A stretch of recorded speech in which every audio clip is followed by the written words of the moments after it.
Lactating মায়েদের জন্য ডাল খাওয়ার উপকারিতা অনেক বেশি। ডাল প্রাকৃতিকভাবে প্রোটিন ও আয়রনে সমৃদ্ধ, যা শরীরের হরমোনকে সঠিকভাবে কাজ করতে সহায়তা করে। বিশেষত কিছু ডাল যেমন মসুর ডাল, মুগ ডাল এগুলো গ্যালাক্টোবগ হিসেবে কাজ করে, যা স্তন্য দুধ উৎপাদন বাড়াতে সাহায্য করে। ল্যাকটেটিং মাদার হিসেবে প্রতিদিন অতিরিক্ত প্রোটিনের প্রয়োজন হয়।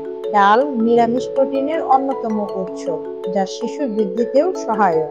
বিশেষ করে মুগ ডাল সহজপাচ্য এবং পেটের গ্যাস বা অস্বস্তি কমায়। পোস্টপার্টাম সময়ে হজম শক্তি দুর্বল থাকে, তাই সহজপাচ্য ডাল ভালো বিকল্প। মায়ের শরীরে রক্তের পরিমাণ বাড়াতে আয়রনের ভূমিকা গুরুত্বপূর্ণ। ডালে থাকা আয়রন ও ফোলেট পোস্টপার্টাম অ্যানিমিয়া প্রতিরোধে সহায়ক। ডালে থাকা কার্বোহাইড্রেট ও মিনারেল পোস্টপার্টাম দুর্বলতা কাটাতে সাহায্য করে এবং মায়ের শরীরে শক্তি যোগায়। প্রতিদিন এক বেলা কিংবা এক বাটি করে ডাল খাওয়া যেতে পারে। সামান্য জিরা দিয়ে ডাল রান্না করে খেলে গ্যাসের সমস্যা কম হয়।